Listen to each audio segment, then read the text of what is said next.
আমার ২ ননদ মিলে আমার দেওরের জন্য অনেক খোঁজাখুঁজি করার পর একটা পাত্রী পেল। ২-৩ বছর ধরে ভাইয়ের জন্য দেখাশোনা করতে, করতে হিমশিম খেয়ে গেছে। আমার স্বামীকে এসবের মধ্যে ওরা জড়াতে চায় না। তাই আমার স্বামীও খুব সন্তর্পণে এড়িয়ে যায়। আমিও মাথা ঘামাই না এসবের মধ্যে। দেখাশোনা এলে যেটুকু করার সেটুকু করি। কিন্তু আমার ২ ননদ তার দাদা বৌদির মাথার উপর দিয়ে যেতে চায়। সেইজন্য আমাদেরও কিছু করার নেই। ভাইকে তারা প্রাণের থেকে বেশি ভালোবাসে। সে বিষয়ে অবশ্য কোনো সন্দেহ নেই। যখন ভাইয়ের জন্য পাত্রী পাওয়া গেল, তারা কোনো রকমের খোঁজ খবর না নিয়ে ১ সপ্তাহের মধ্যে বিয়ে ঠিক করে ফেলল। মানে দেখাশোনা হলো যেদিন, পরের সপ্তাহে ঠিক সেই দিনই তাদের বিয়ে।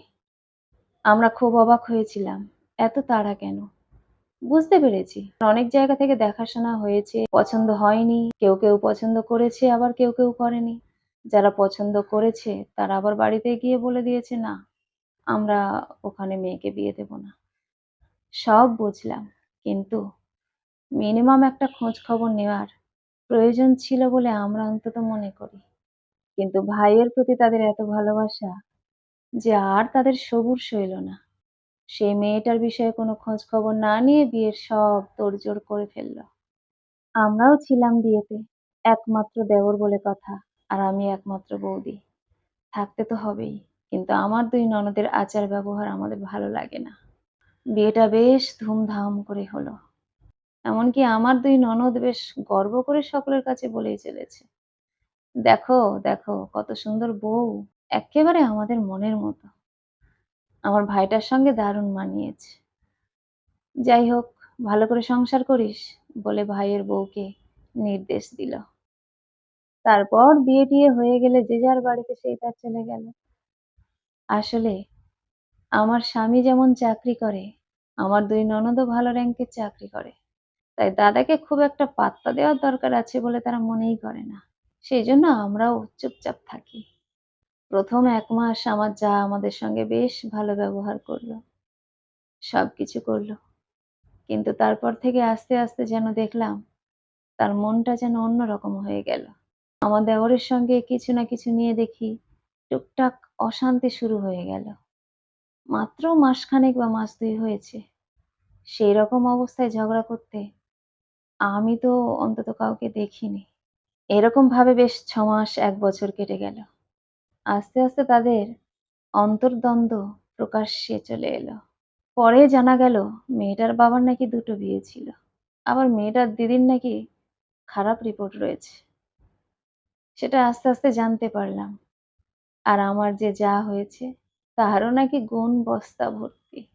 তার নাকি কোথাও প্রেম-টেম ছিল। তার সঙ্গে ওই বছর ২ ঘোরার পর সেটা নাকি আবার কেটে গেছে। যত দিন যায় তত যখন এরকম ঘটনার কথা শুনছি, অবাক হয়ে যাচ্ছি। আমার যেন মনে হতে লাগলো, এই মেয়ে বোধহয় আর সংসার করবে না। বিয়ের ২-১ মাস যেতে না যেতেই যে স্বামীর সঙ্গে অশান্তি শুরু করে, সেই মেয়ে আর যাই হোক সংসার করবে বলে তো আমার মনে হয় না। মাঝে, মাঝেই ডাক পড়ে আমার ২ ননদের, এসে বিচার করে দিয়ে যায়। ছোট ভাইয়ের সংসার যাতে না ভেঙে যায়, খুব চেষ্টা করতে লাগলো। কিন্তু যেখানে চেষ্টাটা করার দরকার ছিল, সেই গোড়াতেই কোনো চেষ্টা না করে গলদ রেখে দিল। আর সেই গলদ থাকার ফলে তার ভাইটাকে যে ভুগতে হচ্ছে এতটা, সেটা তার দিদিরা বোধহয় আস্তে, আস্তে বুঝতে পারছে। ভাইয়ের বউকে অনেক কিছু দিয়ে তাকে সান্ত্বনা দিয়ে রাখার চেষ্টা করেছিল অনেক। কিন্তু বিয়ের ১.৫ বছর কাটতে না কাটতেই তার ভাইয়ের বউ বাপের বাড়িতে চলে গেল একেবারের মতো।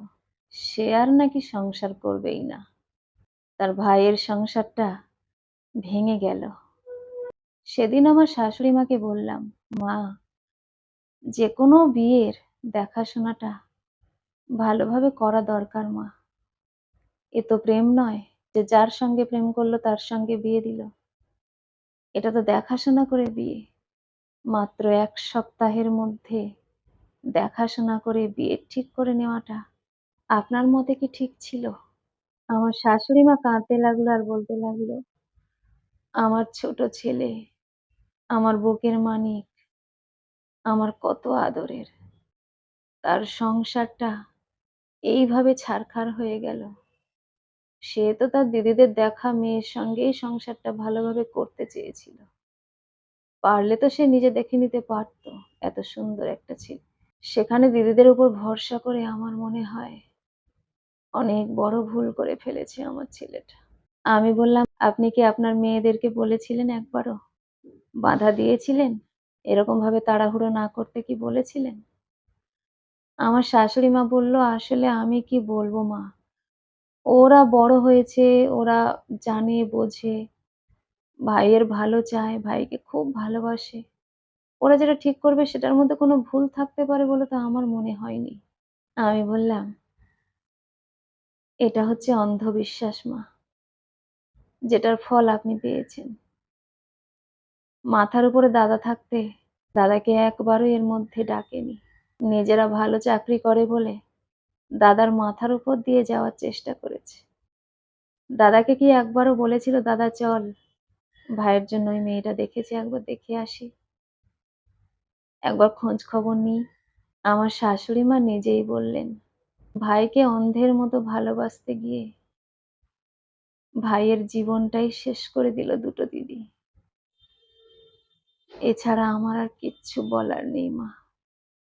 নিজেরাই সব দায়িত্ব নিয়ে ফেলেছিল। তারা যেমন তার দাদাকে গুরুত্ব দেয়নি, আমাকেও কি গুরুত্ব দিয়েছিল? ২ দিদি মিলে ভাইয়ের জন্য বিয়ে ঠিক করে আসছে। এসে আমাকে বলছে যে, "মা এরকম সামনের সপ্তাহে এই দিন বিয়ে।" আমি তখন অত ভাবিনি, খুশিতে ডগমগ। যেহেতু ছেলেটার দেখাশোনা এত হচ্ছে, ভেঙে যাচ্ছে।